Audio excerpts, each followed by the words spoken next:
morning, so just and whatnot. We'll figure this out. So first thing is the welcome, which I have now done, and now the Pledge of Allegiance.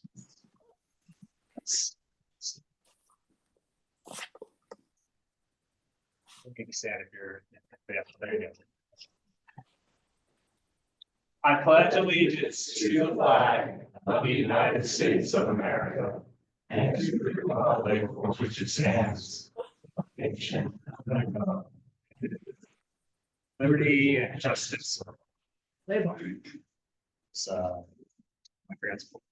I'll do the landing. We've got a lot to kind of get through, and before we get to the public safety and civics part, I would like to invite Victoria to come up and talk through what an update for District 1 looks like. I appreciate you guys letting me go early. We lost one of our Rose Park originals, so I'm gonna head out and pay my respects. So thanks for letting me disrupt the agenda. So we elected a new chair and vice chair. We've had one council meeting this year. So I'm not in leadership this year. I'm going to be diving deep on our issues. Chris Wharton is the new chair. Technically, we are represented by him as well. If you live in that very eastern section, east of 900 West, he's your city council person. The Avenues just have their community council at the same time as us, so I cover and report back. But he's the new chair, and Alejandro Puig, who's the District 2, just south of us, he's the vice chair. So the West Side should still get some really good attention. Outside of that, the thing we're working towards right now is homelessness and the legislative session. You all may have seen in the newspaper that the governor, the president of the Senate, and the Speaker of the House sent a letter to the mayor saying, you have 30 days to prove to us that you've gotten your house in order before legislative session starts and we take everything away. Now, you may have also seen the other article that talked about these authorities and how when the state comes in, we still end up paying because we still have to serve the communities that they tend to take our money away. So we don't want them to take over.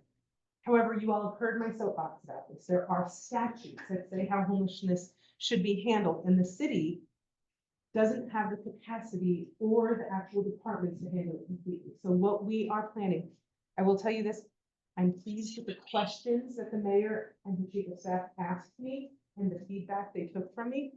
I had created a tool literally 3 years ago when I came into office and no one has paid attention to it. And all of a sudden they're like, wait, you created that? And I was able to share it with them. It only took 3 years, friends, but I finally was able to share it with them.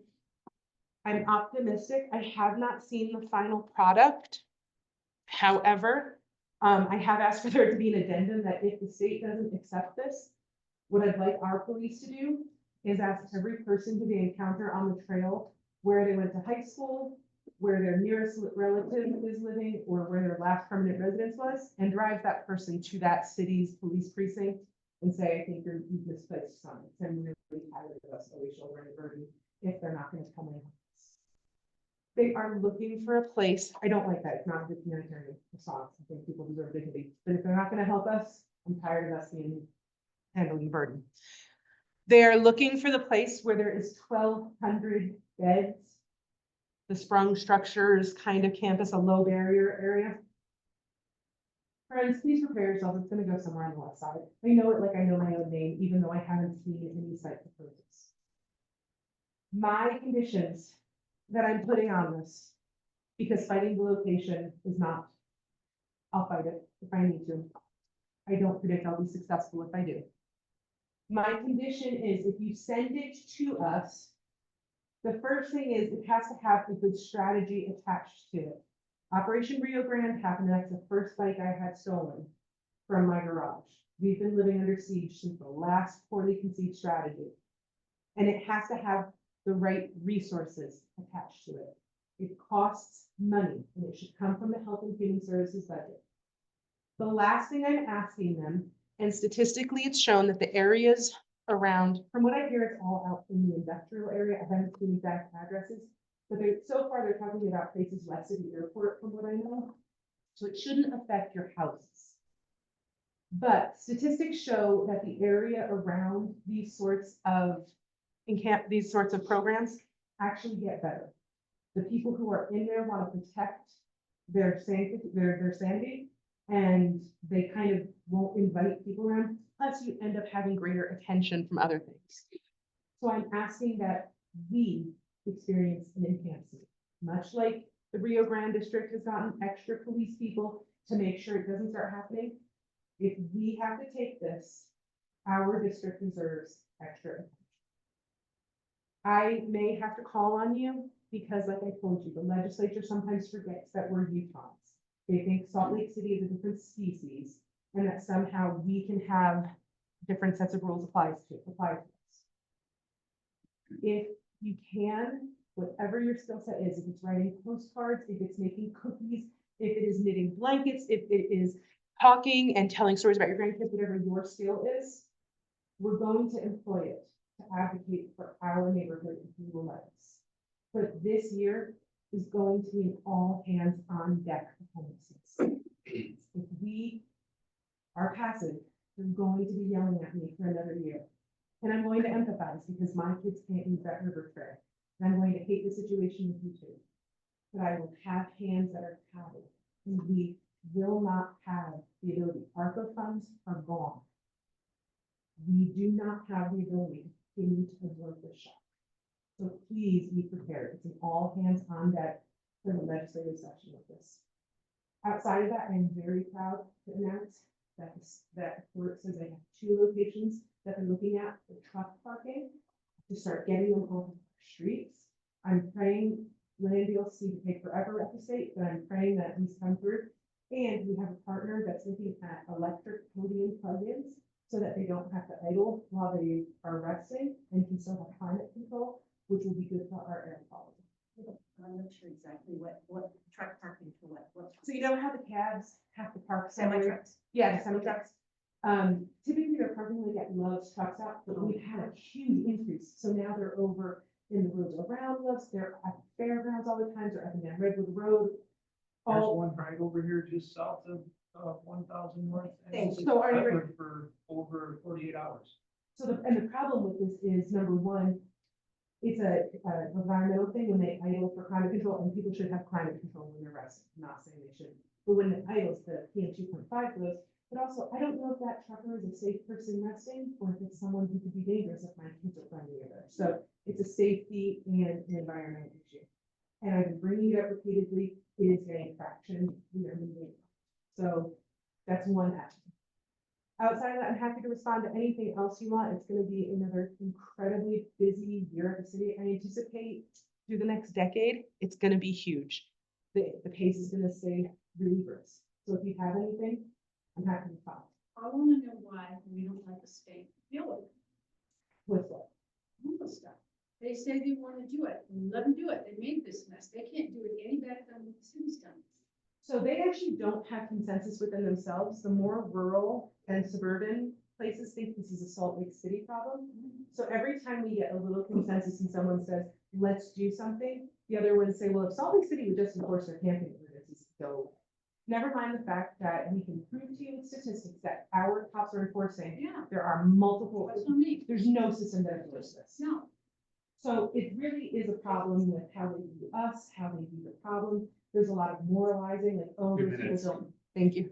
Those people don't deserve help, they're addicted to drugs, I right? know, but they say they can fix this. Margaret, 2 minutes. No, no real solutions. There's a lot of, There's just all words. it's punditry. Yes, sir. Back at homelessness, they would locate. It's a HUD study that came out about 15 to 20 years ago. It specifically says the further away from the metropolitan center, they can place the resources, the less they'll be used. So they could build a 1,200 bed facility out on the other side of the airport. Homeless people are not going to go there. They're going to stay on our trails around downtown. We can track down that study. That might be an issue. The esteemed representative can probably speak to the information resistance that happens, but I think the data is always, he was saying there's a study that says we should place resources closer to downtown and not on the west side of the airport. And if we want them to be used, but there may be some information resistance in decision makers. What was that? Maybe it's outside. Yes, ma'am. How many to ask where those sites are after these trucks are. They're all out in the inland port jurisdiction. They're not. No, They're not west. Correct me, they're all west of 215 significantly, west of 56, west. 1 minute warning. Thank you. Thank you all so much. Happy New Year. Yes, sir. So if it is built west of 5,600, the amount of transportation costs incurred. is gonna be massive. Which is why I'm asking if they choose to do something with it. We'll take it on the west side. He's ready to come clean that mess up once again, and I gotta tell you, it's an honor of a lifetime to be a part of it. If I'm homeless, I'm not gonna wanna be west of the airport. That's what we're I'm saying. gonna wanna be, I've also pointed out that if we want people to stay alive, they have to be able to get jobs. And so being in a place where they can have transit to and from jobs might, but go back and. there's a lot of ideas, not a lot of strategies so far. For those that want to talk to Victoria afterwards, I will give you her contact information, please, And- Dee Dee. We've got a chemical Sacker here for you. Oh, cool.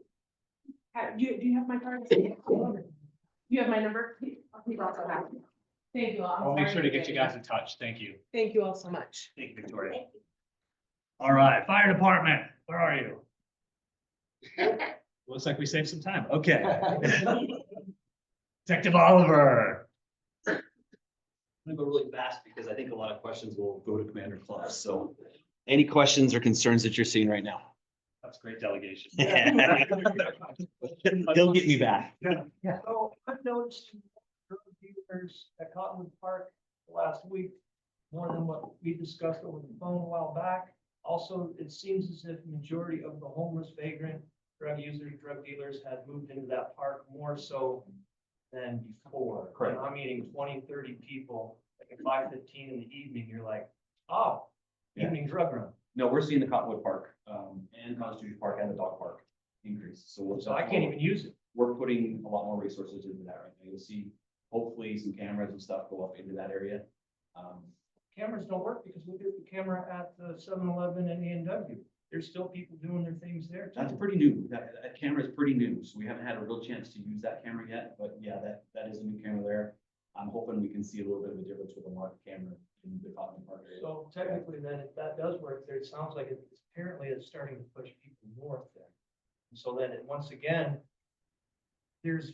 doesn't seem like there's much foresight with police department and the mayor's office and with our district representatives. It just seems like, put a Band-Aid here, oh my God, yeah, we knew that, but we'll just deal with it when we want to deal with it. And then all of a sudden, meetings like this, and you put another Band-Aid here, and then it moves forward, and there's no foresight. It's been going on for years, as you know. Oh, absolutely. I mean, from when Rio Grande happened, it was 800 West cleaned up, the river got messy, back to 800 West, now it's over on Redwood. Yeah, Why we're is the following. police department thinking about, okay, we're gonna initiate Plan A, what about B, C, and D?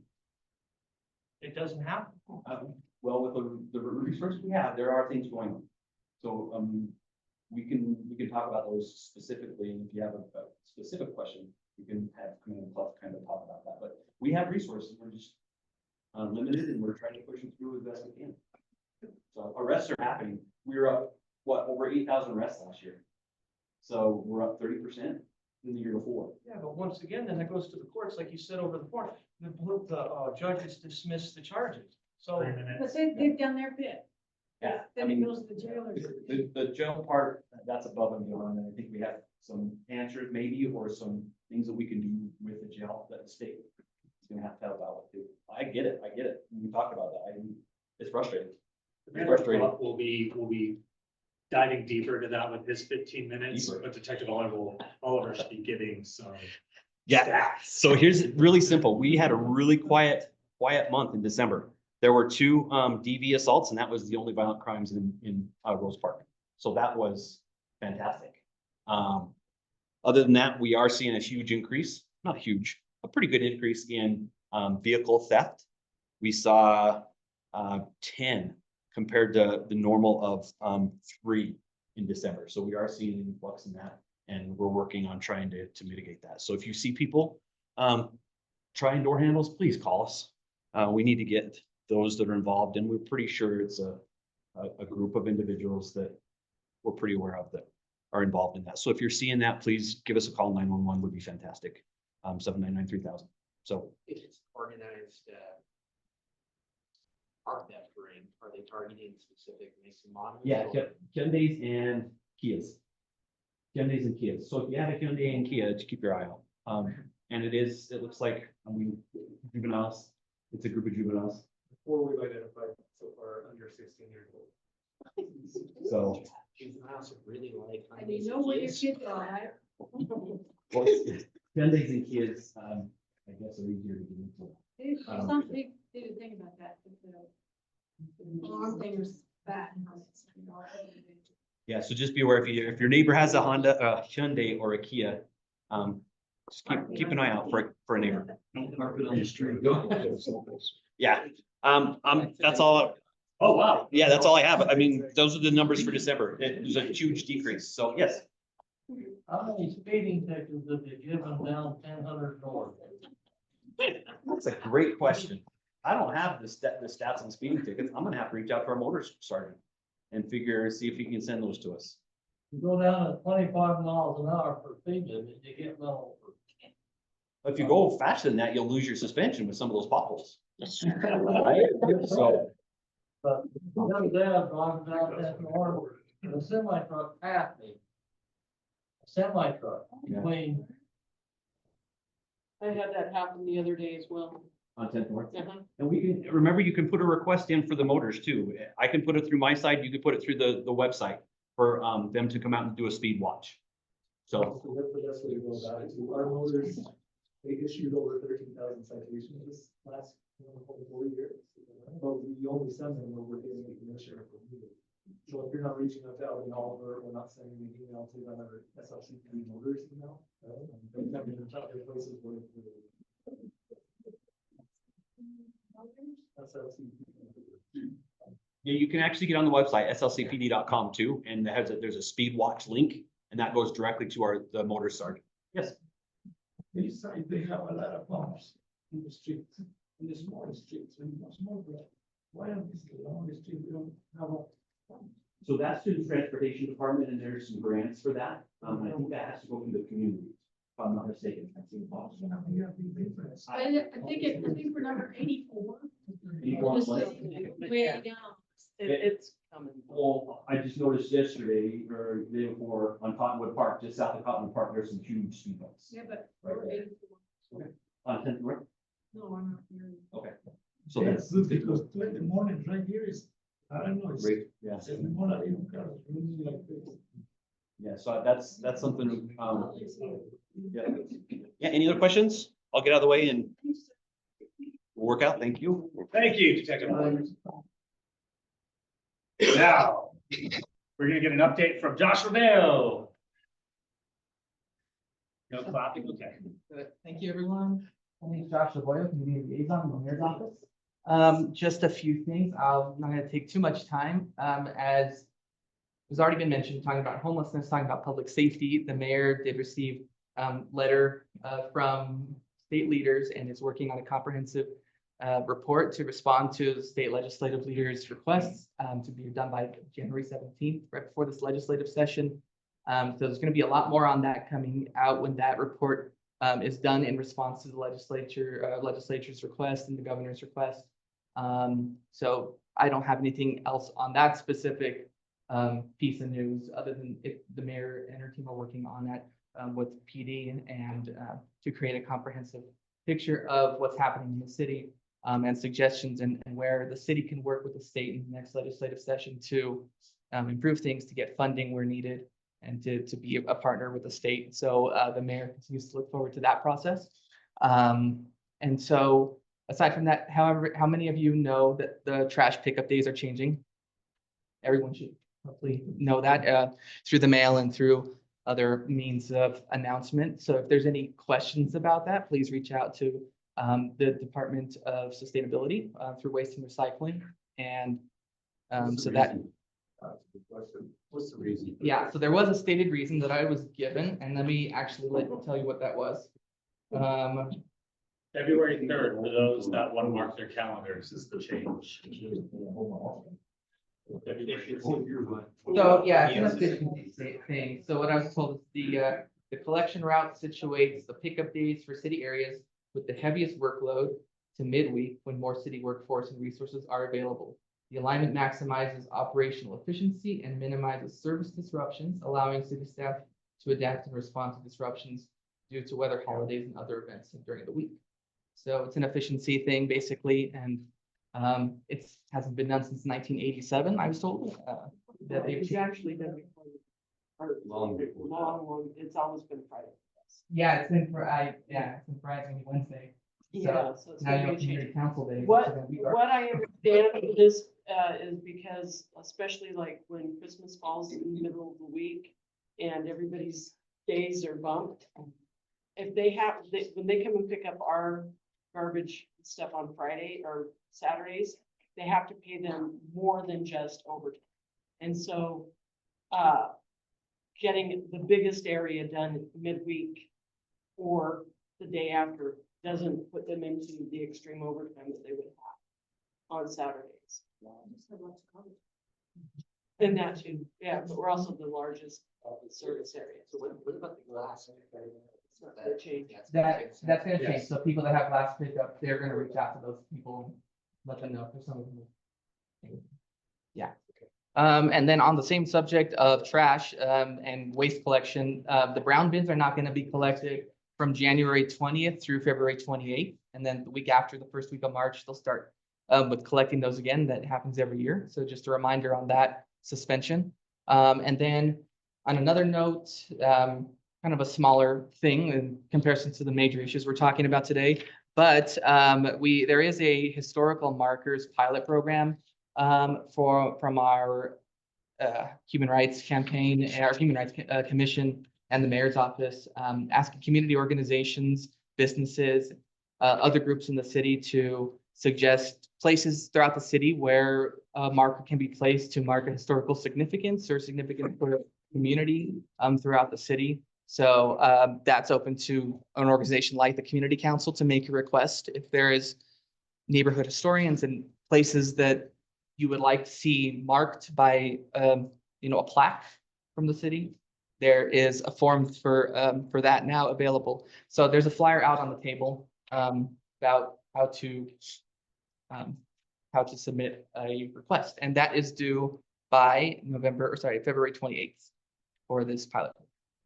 And then lastly, also on the table, I'll leave good neighbor guides. It has a list of city departments and who to call for various things, whether it's graffiti, street sign issues, garbage issues, call to haul. It'll have the numbers in here.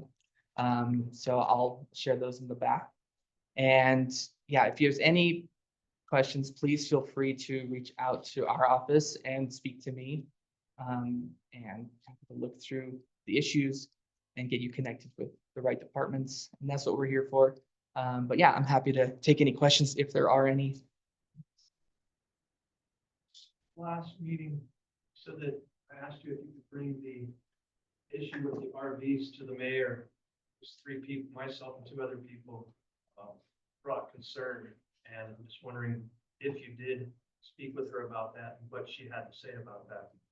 So I didn't exactly have a conversation in that exact way, telling her specifically about that, but every week we write reports to kind of a summary of things that we hear from the mayor, and I've repeatedly, continually, put that Rose Park is and this area is very concerned about the RV parking, the continual, violation of the 48-hour ordinance and the difficulty in getting that addressed with a lot of places. So yeah, that's part of the mayor's focus in working with the legislature and getting enough funding for dealing with homelessness and all the aspects of homelessness. And so yeah, I say she's working on it. It's part of the public safety, sort of realm and what's in major topic of concern by other legislatures. It's only getting worse. Yeah, and so that's the reason why there's so much intense focus right now with the beginning of this legislative session. And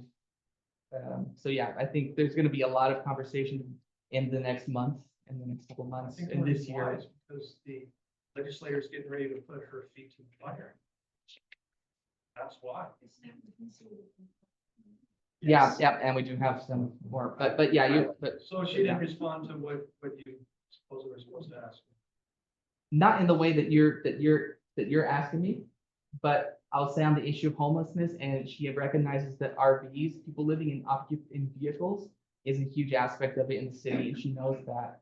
And it is one of the things that she's working on in working with the legislature and through the city resources to make sure there's, you know, enough resources to respond to it as best as possible. But yeah, if they're Yeah, last week, there were 5 RVs parked at the parking lot on 10th North. My right, wife quit using it. She won't park her car there anymore. right. I mean, it was drain oil in a pan sitting there. Oof. You go like- Yeah, that park and ride lot has been, Yeah. yeah. One minute, like that. Mhm.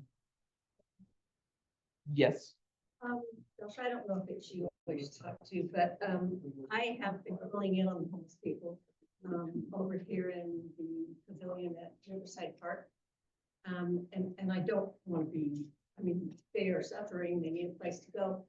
I don't understand why we can't have the bathrooms unlocked if we're not gonna make a move, because I keep coming across, feces, and I keep reporting it, but why can't we have the bathroom? and I don't fully know, I don't know the whole reasoning, but I do know it has to do with staffing and sometimes positions that public land staff are put in when they have to clean those bathrooms and, you know, what they, right, what they're encountering. And so, yeah, that's a problem. I mean, sorry. having those bathrooms locked is a problem. It's one of those things of responding to the other issues that are happening, you know, in our parks, and that's a negative effect caused by that. And so Or like, Mhm. who should I talk to? We So- do have porta potties in part of the park, so that's. Yeah. not- Yeah, so the homeless engagement team works with public lands to kind of say, you know, which parks are having the most impact and where can we deploy things. Porta potties can be one of them. So probably the homeless engagement team.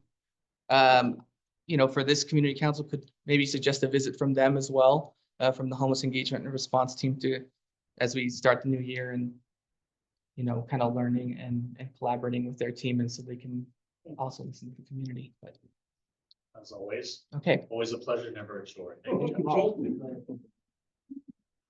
Well, this is very apropos. Commander Clough for RV homelessness and the deep dive Any into other these questions? issues. I'll try to take them as much time as we have. But I appreciate you letting me be here.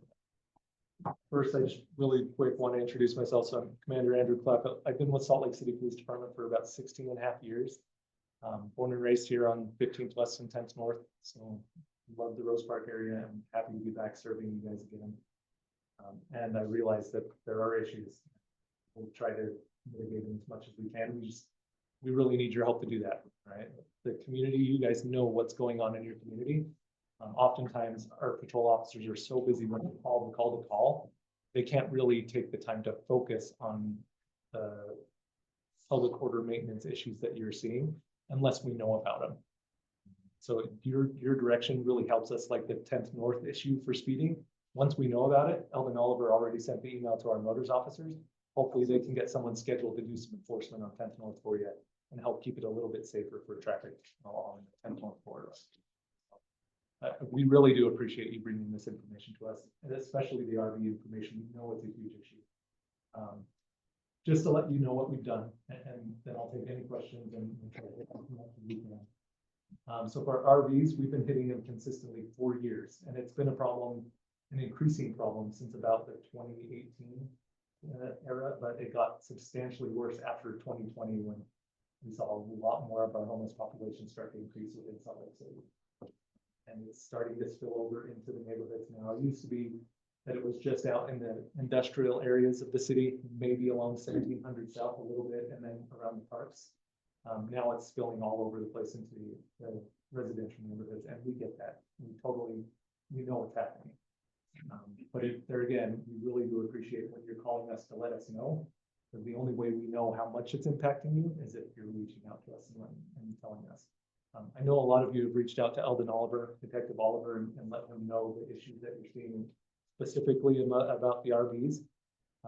It's very helpful. Like Eldon said earlier, we have a limited amount of resources citywide, but specifically here on the west side, a limited amount of resources that we can actually throw at our problems that we're getting notified about.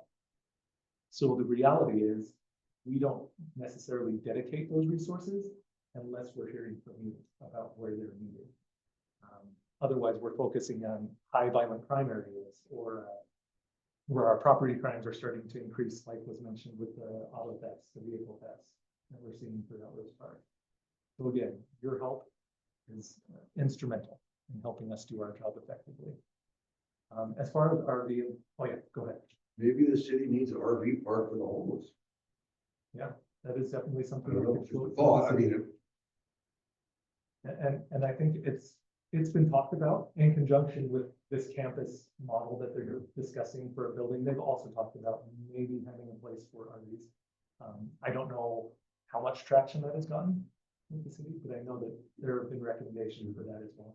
But it's something to consider, right? There's no good answer. Homelessness is an issue across the nation. Nobody has an answer to it. We've tried throwing housing at it. We've tried throwing services at it, and it helps. But we're still trying to develop the best answer for that. it's gonna take a multitude of answers, just that one thing about it. Because there's so many problems that go into homelessness. It's not just a housing issue. There's addiction, mental health issues. There may be job issues, right? Training, education. There's a lot that goes into homelessness, helping people to get out of homelessness. Okay, but you did tell me, which I asked about, why can't they scrap them? And you said they do scrap 15 a week. We do. So they are taking out 15 of them a week, which blew my mind. There was that many. Yeah, so as far as enforcement goes, we do enforcement on RVs. We have a city team in compliance that helps us with that enforcement. Our officers also do enforcement on RVs. And then the Sullivan County Health Department also does enforcement on RVs. There's a couple different aspects to that. Health Department is looking mainly at just the health code violations. So if they're illegally dumping sewage, or it's draining improperly, or they're sleeping in their vehicles, then they can address that health and safety issue. If they're leaving garbage around those, it becomes a health and safety issue as well. Compliance is mainly looking at the hours, right? If they're over that 48-hour period, the vehicle registration or insurance, then they're enforcing on those issues. The police, we're looking at it from the camping, from the vehicle compliance, and also from the health department standpoint. But again, our resources are limited, which is why we lean heavily on compliance and health department to help us out with that. We are impounding RVs. We're doing constant cleanups on Gladiola and 1700 South here in Rose Park, around the Love's Truck Stop, impounding RVs and then demolishing those RVs with the contractor. Yeah, that's just a little, that's a lot. 15. Yeah, unfortunately, we only have one contract, and like they're doing, like we said, they're doing 15 a week. But other scrapyards won't actually destroy RVs.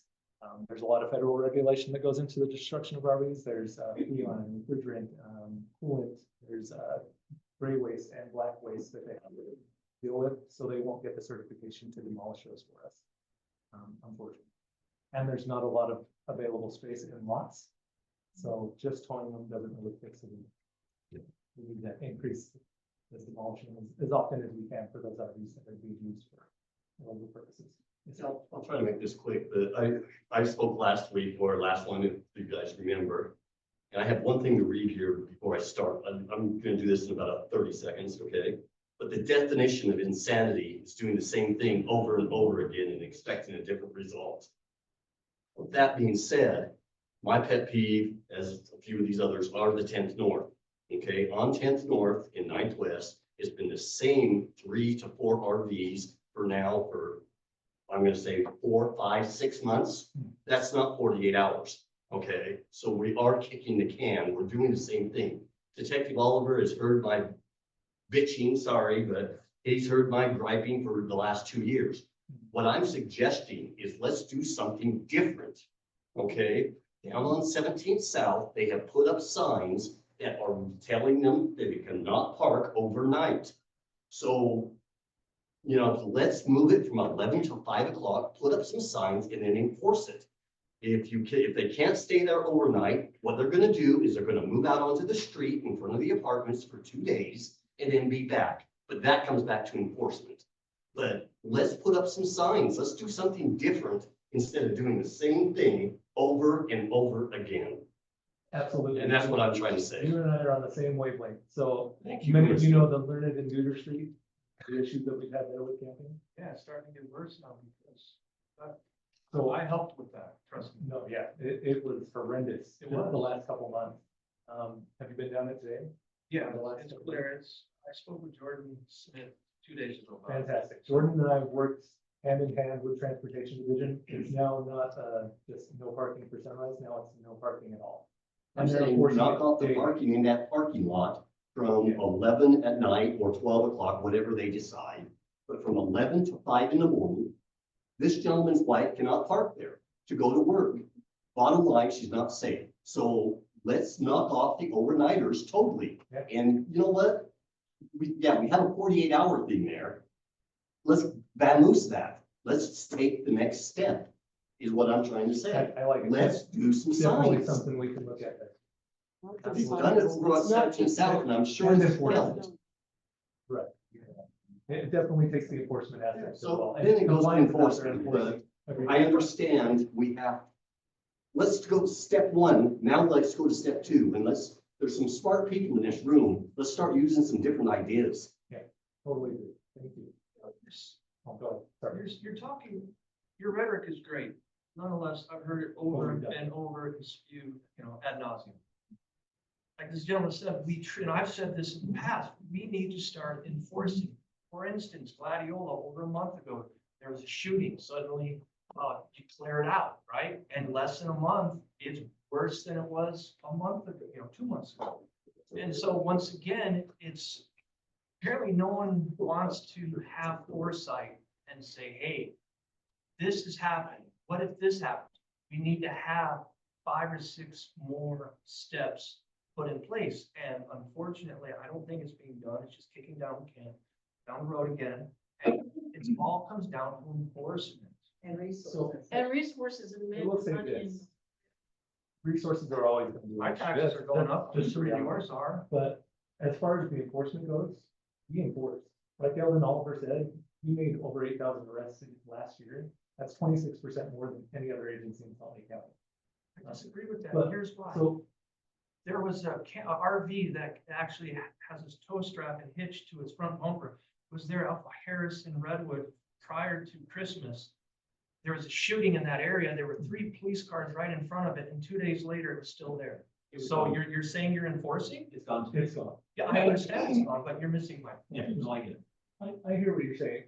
We do enforce, and I would say we try to enforce as much as we can. One of the other realities, without throwing blame on other parts of the justice system, is there are failures in the justice system that we can't control. They're out of our control. Once it goes to the jail and once it gets to the court, we have no say in what happens. And they end up back out on the street. We're working on that. There's a plan, like it has been mentioned, the mayor is putting together a comprehensive plan to address homelessness, and RVs are part of that. And part of that is recommendations for some of our partners to actually start stepping up to the bat and helping us out with these recurring issues that we're constantly seeing. Why can't we have like a community meeting within each district to try and come up and resolve these issues? we've got a question over here. We'll come back, sorry. Are there any follow-up studies on 8,000 arrests? Follow-up studies on what percentage, actually make it to court, make it to jail, make it to any kind of. None that we do. It's unfortunately, the jail does a good job at what they do for the jail, right? The court, same thing, but they're 2 different silos and the information isn't really shared between each of the agencies. So we can't track everything from start to finish, from when we arrest somebody to how it's adjudicated in the court and what the stipulations were that the court gave. We can do that one person at a time. But like we said, there's thousands of arrests every year. So to track that would be a lot of work for the police department. The courts may be able to do that. The And county wanted to build a new jail, and taxpayers said no. Right. Unfortunately. Yeah. So we'll reach out to the courts.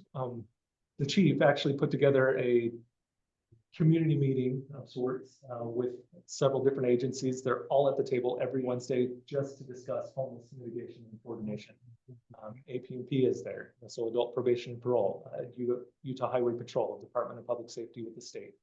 The DA's office is there at the table. Some of the judges for the courts are there at the table for Justice Court and the District Attorney's Office. Fire is there at the table. So we are discussing a lot of these issues. One of the main issues is that we don't have enough information how it's being tracked from one end to the other end. So we're working on being able to do that. But it'll take some more coordination before we can get to that point. So we'll go here and then there. Sorry. What? So the question is, what would you recommend? Obviously, you follow the statutes, ordinances, the laws.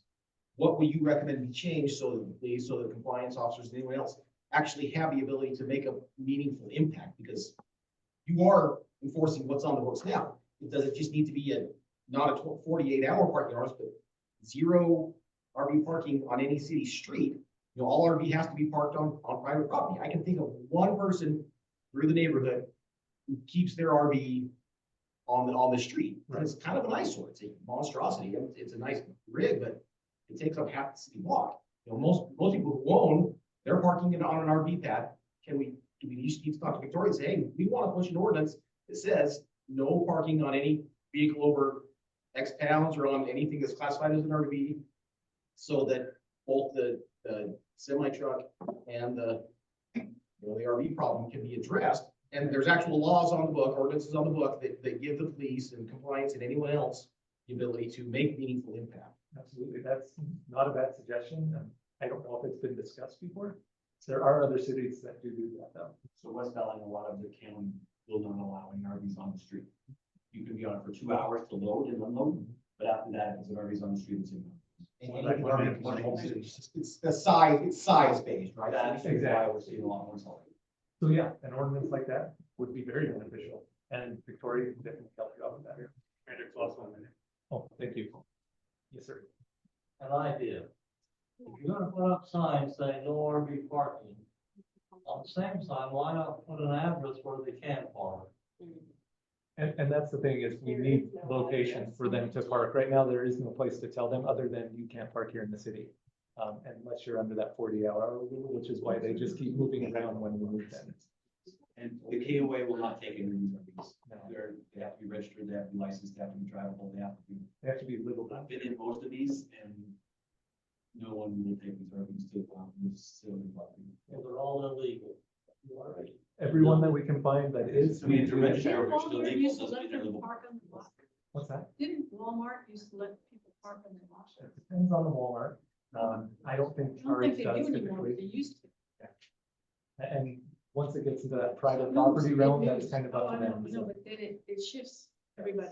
We want to continue this discussion further. We would love to I will continue hang out and I'll. getting some feedback and maybe hosting another separate meeting and forum for the community to start generating these ideas, because some of them, like the ordinance that this gentleman proposed, are actually really good, and then we can utilize Victoria to then write it up and kind of see that. So I think those are all. Appreciate it. Oh, Who owns that property then? which property? When they're talking about. Park and ride. The park and ride, it's a transportation. Sorry to come to you all. We just, the library closes hard stop at 8. All right, 'tis the season in January. We have the legislative session, and we have Sandra Hollins, our representative for District 1 here.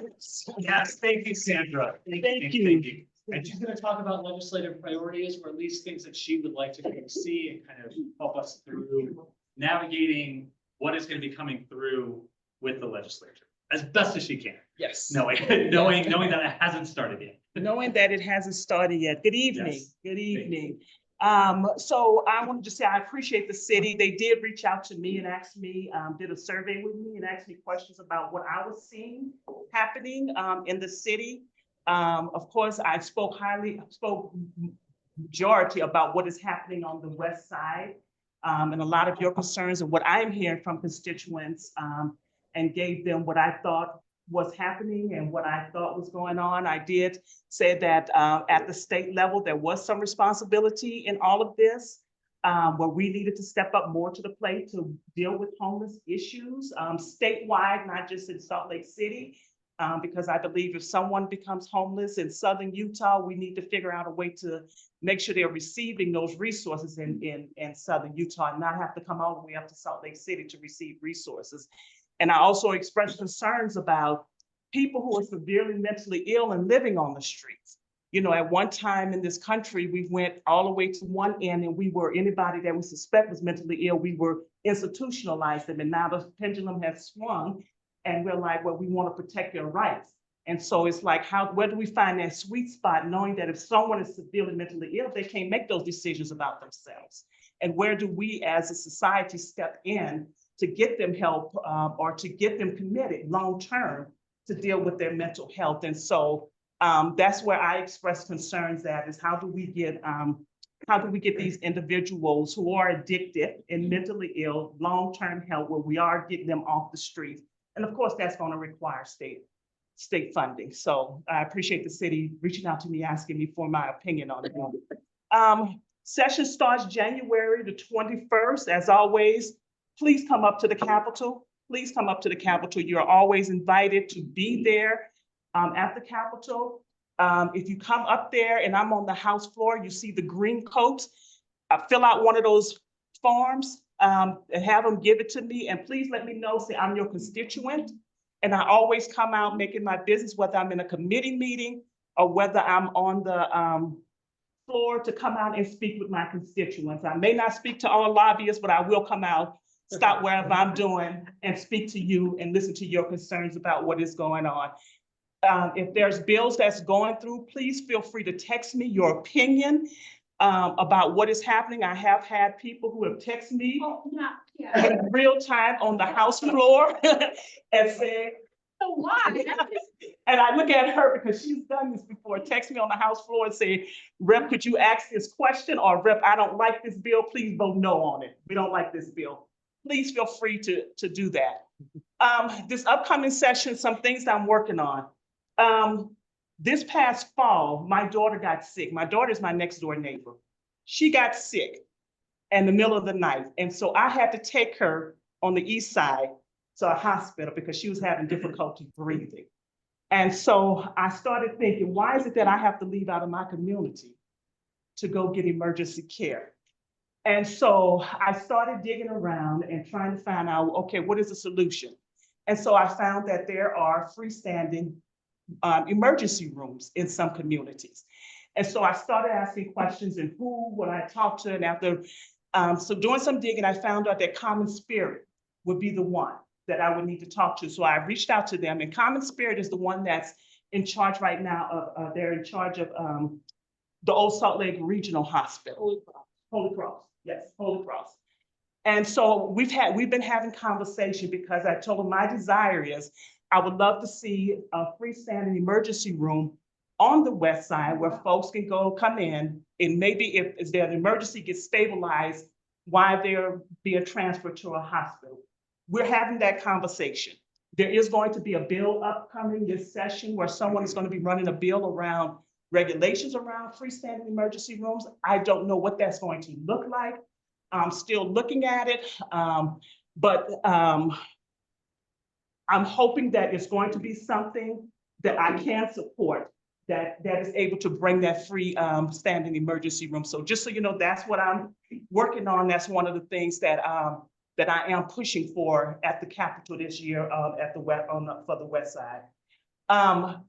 We've been having a lot of conversation about our young people and hunger in the school system, and kids going hungry in the school system, not getting lunch because they can't pay for it, or whatever, you know, what is happening with our young people. Part of the conversation I've been having is about our senior citizens.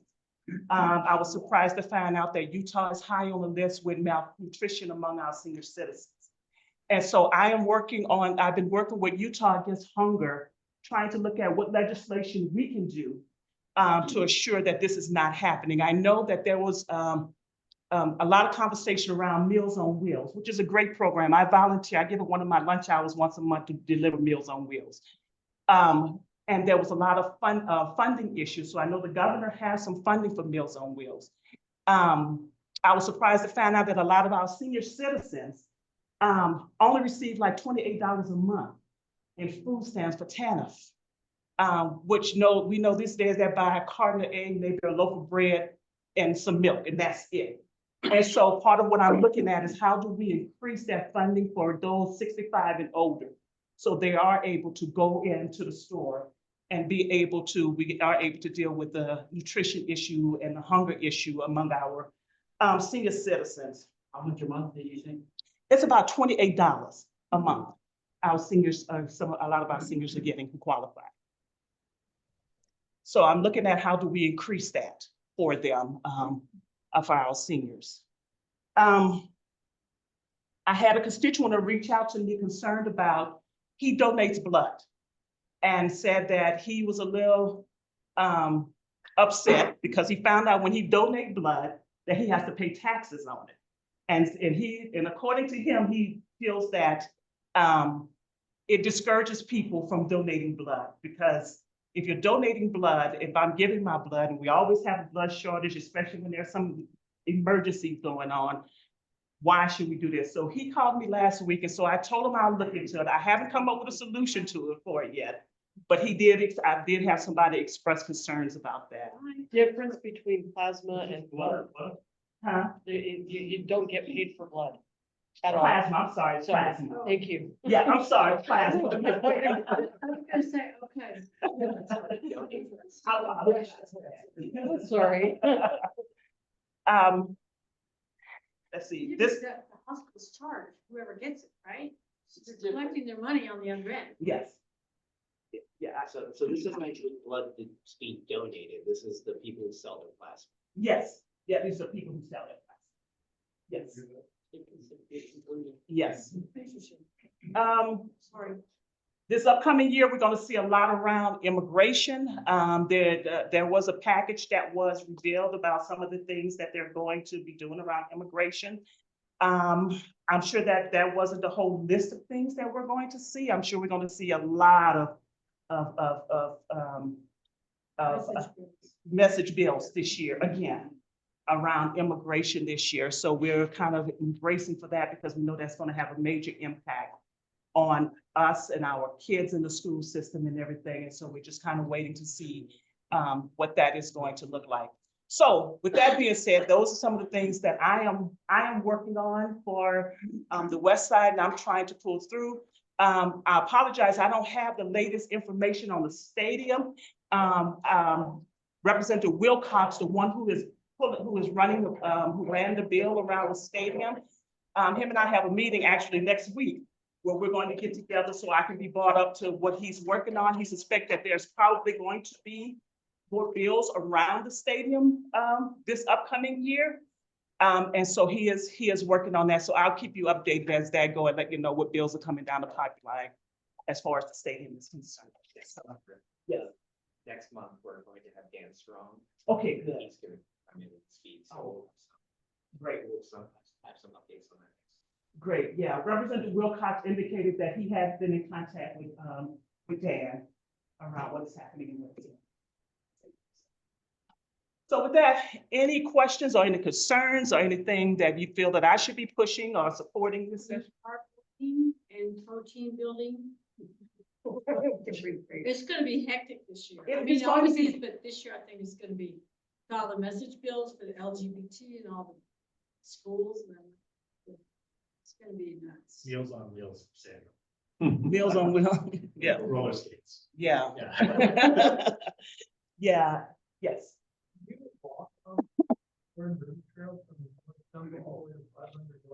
I have walked that trail before. I have actually, I've worked as a social worker, as a director of homeless services, DOA for a number of years. So yeah, I have walked that trail. Recently, how's that? Recently, I have not walked the trail. Pretty dangerous. Yes, that's what I'm hearing. Really perplexed, and a lot of community people are probably perplexed just as well as to why we can't keep that safe for a community. It's just every month, every week, I contact people, come here. I've got a lot of people that are tired of hearing about it. Nonetheless, it's bad. I can't even use, try and go have a sandwich, a lunch, take the tables on coffee, but you won't get up. You personally will not get up. It's ridiculous. It is Emergency room ridiculous. is awesome.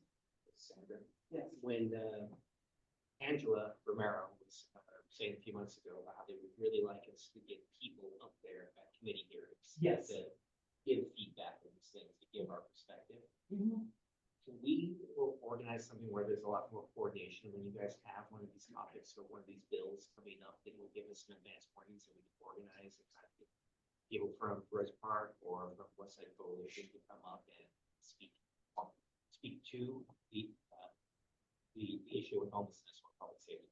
Absolutely. What I can do is, I should be getting my intern next week.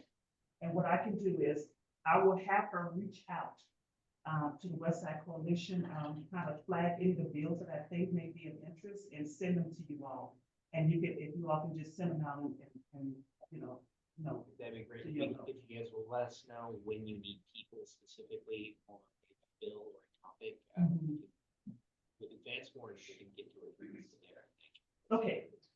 Is there a way that we can also organize something that would be like, a Rose Park or House District 21 day Absolutely. up there so that we can, have, just invite everybody to come and see, meet us and talk with us directly instead of having us go through, having them go through the city Yes, to understand, put more of a face to us. absolutely. Let's pick a date. Okay. Let's pick a date. Let me know when you want to come. I can reserve a room. So you all able to come up there. Okay. Just let me know when you want to come and I'll make sure everything on my end is All right. taken care of. We'll send out a poll to the community and find out what they would like. And, see what we can do. Okay, that Appreciate sounds that. good. Maybe more, I'm trying to think. We'll talk. We'll talk and come up with a date. Yeah. Just so you know, I stepped down from leadership. I was in leadership up at the Capitol and I stepped down for a variety of reasons, but the main one is we have fresh people coming in and I felt it was time for me to step out so some of the fresh, newer people can kind of step up in leadership positions at the Capitol. And I felt it would just kind of give me more time also to be in the community with everything that is happening and what is going on. So, but Angela Romero is still in leadership, Luz is still in leadership, so we're still in very good hand. West Side is very much represented up at the Capitol in leadership positions. And you're still there? I'm still there. Yes, ma'am. Yes, ma'am, I am still there. Let me give you my cell number. Text me, like I said, when you see bills that are coming down the pipeline. 385-232-1915. That is my cell number. Just text it when you see bills coming down. If you don't like it or like it, just please let me know. Is that right? Can they get that by a highlight? 232. Oh, two, oof. Boy, Ooh, we've gotten to someone else. Ooh, geez. Oh, please don't call that person. Yeah. Text it. Sandra. Silence. Don't like that bill. My RV. My RV. 232 what? 1915. 1950. I tried to highlight it there, so it popped out, but it's not really contrast, but I'll highlight stuff. You know what, I'll do that. What am I talking about? No, that emergency thing, that is fantastic. I didn't realize that. You don't realize it until you need it. You don't realize it till you need it. And yeah, when I was in the middle of the night taking her on the east side, I'm like, oh. There we go. I want to highlight it yellow. I want to give it some good A contrast. few months ago, when they were approving the new hospital going in on State Street. Yes. I brought up that there's 2 other hospitals within 2 miles of there, but nothing on the west side. But nothing on the west side. Yes, so hopefully, we'll be able to change that. Where we'll be able to get something here on the west side. So hopefully that works. Yeah. It only makes sense. It One makes more sense. example. There's an N in Collins. Yep, yep. Oh. yep. There is, haha, you're paying attention, that's what that was there for, you win. All right, we 1 minute left. Does anybody have a last question for Representative Hollins? Thank you. Sandra, what are the dates of the session? When does it end? It starts January the 21st and it goes through, yeah, 45 days after that. So the question I have is, what kind of pie would you like, Madeira? Ooh. So Corky Mom, at the end of every session for my reward, she bakes me a pie, any pie I want. Maybe I'll do peaches. Did I do peaches? You did apple. I think I want peaches. Okay. Because the day after session, I sit around and I, In her jam. in a jam and I eat pie and ice cream all day. That's my reward for getting through 45 days. Yes. All right, we'll make sure that you get it. Thank you, ma'am. Thank you A all. little bit bigger for those in the back. Yeah, thank you, Sandra, I really appreciate that. All right. West Side Coalition update. We're gearing up for the legislative session for the most part. Had a minor victory last month. We found out that basically the whole mosquito abatement district thing, the article that was in the Tribune that was mentioned by Victoria earlier, that kind of all came together in about 2 weeks. So if you know Dorothy Owens from West Point, she kind of took lead on it and in 2 weeks managed to put together Kevin attended the meeting, so maybe you want to speak a little bit to what was said. I learned more about mosquito abatement than I ever imagined was possible. And actually it was really fascinating. We may have them at a meeting because there's a lot of science behind it. And our complaint was they just did a 75% tax increase. And yeah, it's only a few bucks, but still. Now they want another, what, 15, 18%? On top of that, so West Side Coalition wrote a letter. I attended the meeting. We're just getting nickel and dimed. And there are areas like the inland port and the stadium area that are receiving the benefit of it, but are not paying into it. We don't get much of the tax that is generated by those areas. So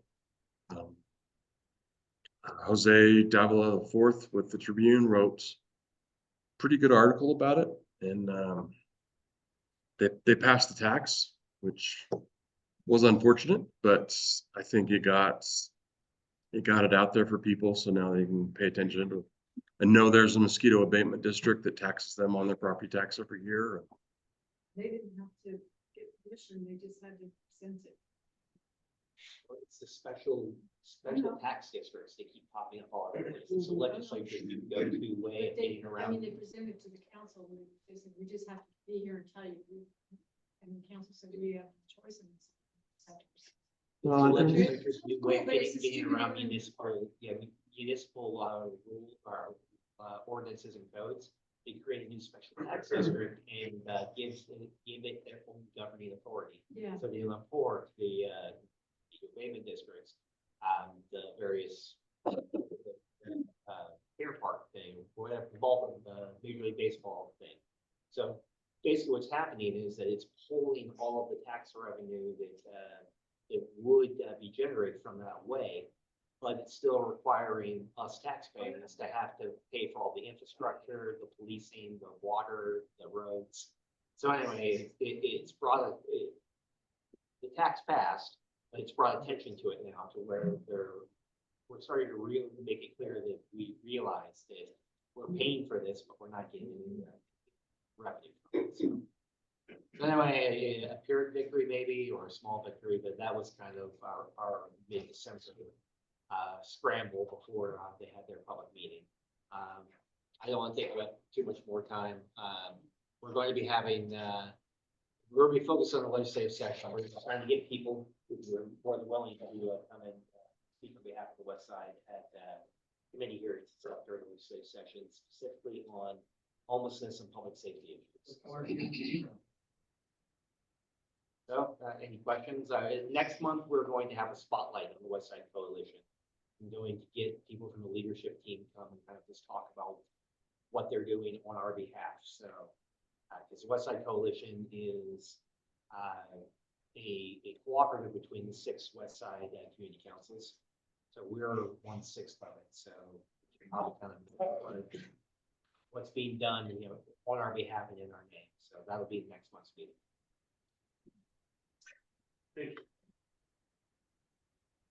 Hey, Sandra, I didn't think they were building a stadium unless they got a team, but they were gonna develop the whole area.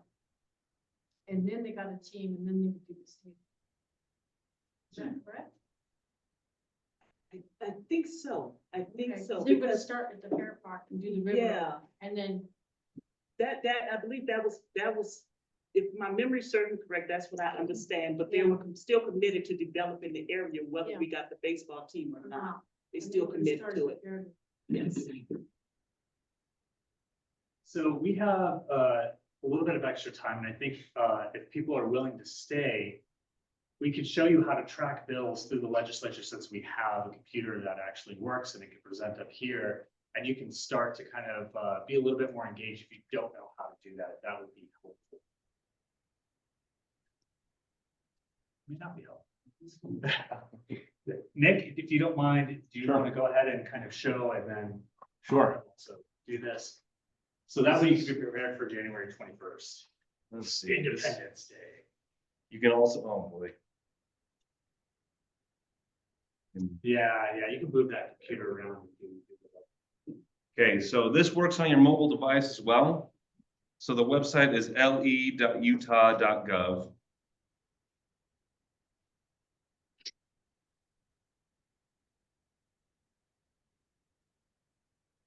And this is the website that comes up. If you're on your mobile device and you just go to le.utah.gov, it looks pretty much exactly the same.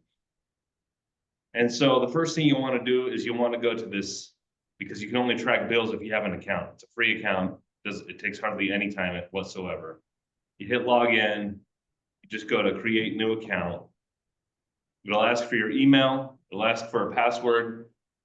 Password to this doesn't even matter. There's like, you're not giving up any data except your email. And then it asks you to re-enter the password. So make it the simplest password you can possibly think of so that you don't have any trouble logging in. There you go. It actually says you have to have a letter and a number, at least that. So do your last name and your address number or something simple like that. So once you do that, it'll send you an email just to confirm. And then you'll go in, you'll to your email, you confirm. It'll bring you back to the legislative website. It'll have you log in. And what you're going to want to do is you're going to want to navigate up to bills. And it's the same on your mobile device. You just click on bills there. And you can hit 2025 bills. I picked 2 bills. So I do this for a living, and none of these bills, well, some of them, I won't tell you all the ones I'm tracking for work, but one that may be of interest is this petroleum storage tank amendments, which is House Bill 18. So you just click on that. Once you're logged in, so it shows who the sponsor is, which is Steve Ellison. It'll give you a kind of a general description of what it does, which is literally nothing. It says this bill addresses the regulation of petroleum storage tanks. So it doesn't tell you anything, but highlighted provisions gives you a little more information. And this is a big bill. So all the stuff you see crossed out is what's being replaced. All the new stuff is in red. It used to be underlined. I do like that they put it in red now. Makes it a little easier. Looks like even though it's in red, some of it still may be it's still underlined, but it shows you exactly what's being replaced. It gives you all the language. Yeah. Yep. So For us to get the petroleum tank? well, no, they need it. well, we already have the petroleum storage tanks here in the district anyway. Anyway, if you want to track it, once you're logged in, you just hit track this. It's going to show up on your My Legislation page, which is right here. So you can see I'd have to log in, but it'll show you, you can actually elect to get emailed anytime there's a change to the bill. So anytime it's amended, anytime there's a meeting, a committee meeting that's going along with it, anytime it's going to be read on the House floor, there's a first reading, which is always in rules committees, and there's a second reading, which ends up in committee. Sometimes it's on the floor, depending on where they are in the process, but it'll update you on all of that as long as you elect to get emailed about it. What else can I tell you about that?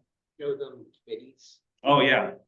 So the other thing you want to do is you want to come to the committees, and it'll go through here, it'll show you all the committees. You can actually, one thing you can do is you can go to the appropriation subcommittees and find out what they're hearing to see what money's being asked for to be appropriated to certain things. So let's go to type appropriations. This will bring up all the appropriations committees. So you have criminal justice appropriations subcommittee. Anyway, all of these, you're going to hear requests for money. If you go to, let's go back. Let's go back to committees. So you can do appropriations from here. Let's go to standing committees. These are the committees where your bills are going to be heard. So you got all the House committees here. You got all the Senate committees, but if you click on, let's go to, I don't know. This is where all the homeless issues are going to be taken care of. This is probably in House Health and Human Services. And it'll show you who all of the members of the committee are here. So. So, see Representative Holland serves on this committee. So she's going to hear all of these, and it'll show you right here what their scheduled meetings are or have been. So that's what we've got. Location where the meeting. Yep, it'll show you the location as well. So House Building 30. So there's the Capitol that's on the south side of the campus, just to the east of that, behind the Capitol. So I guess it's to the northeast would be the Senate building. To the northwest is the House building. Inside there, you're going to find all the rooms. So it'll say 30 House buildings. So that's where the Health and Human Services Committee takes place. Looks like the first one is scheduled for Thursday, January 23rd at 2 p.m. So if you wanted to go, if there was a bill that was coming up and you wanted to go and hear it, it's at 30 House buildings. So you go up there, find some place to park, which right now it's impossible to find anywhere to park because there's a bunch of construction going on the campus. But you probably can find something. There's nothing too controversial going on up there. You walk over to the House building, which again is just behind the Capitol to the west. You go downstairs, all the committee rooms are downstairs in the basement. You should have waited follow virtually. Yeah. So there's going to be, let's see.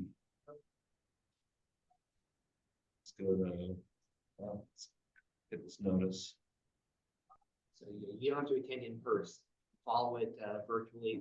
They live stream it and you can speak. Yeah. You can get onto the speakers list and you can speak in the committee hearing remotely. You're gonna have to show your face. They need Right. to see your face in order to speak. So there actually may not be a link to get on virtually right now because that's not going to show up until they've got probably an agenda. And it looks like there's not, but it'll show up here. The link will show up right here on the committee's website. Very clear instructions. Yep. As well. And then if you do want to speak, you will be allowed to speak even virtually. But you are going to have to show your face. So you got to have a webcam. Usually you can do that from your phone if you don't have one on your computer. If you happen to want to find a particular legislator, you can click on this or put your cursor over this legislator's thing or tab, and you can go to the House or to the Senate. You just go to roster. Let's go to one that I've done a bunch of work with, and I know is going to have a really fun bill that will have a nice little trigger word here for us. Todd Weiler's on the Senate side. Yep. So Jim Dunnigan. And then you can, if you want to see what his sponsored legislation is, you can go to sponsored legislation.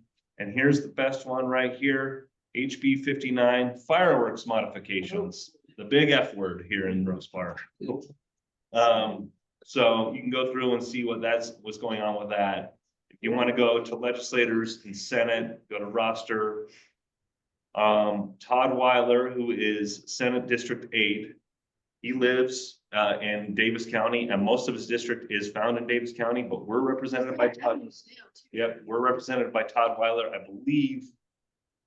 At least north side of Tempe North and North. And then he's got a big chunk of the upper avenue, I think all of the upper avenues, it's like 11th Avenue North. And then a big chunk of Davis County as well. So. Page, I want to show something on my page, some information, if you're looking for some particular information about our district. Yep. That's.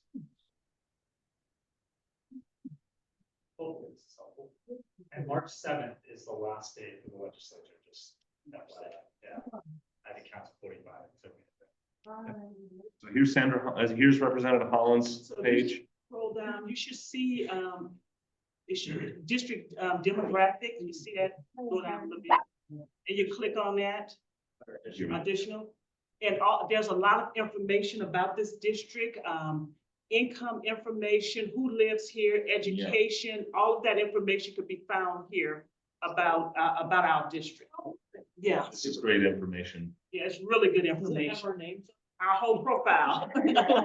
Working the team. Yeah, the whole profile for our district can be found under here.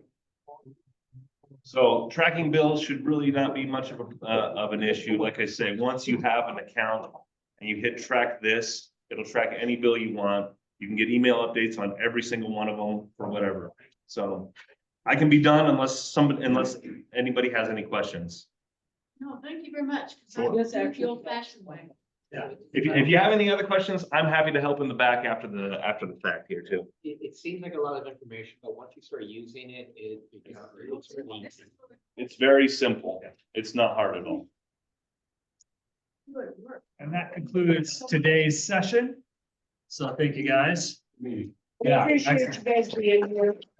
Really, honestly, Thank you. keep coming back. Let us know what we can do to help Yes, facilitate what you need, yes. because that's what we're supposed to do. Double yes. Also, really fast, One thing, Eric is decided he's going to be stepping down, so this is gonna be his last meeting with us. Can I give Eric a round of applause? Thanks, Eric. Thank you. I'll still be here. I'll sit right next to you.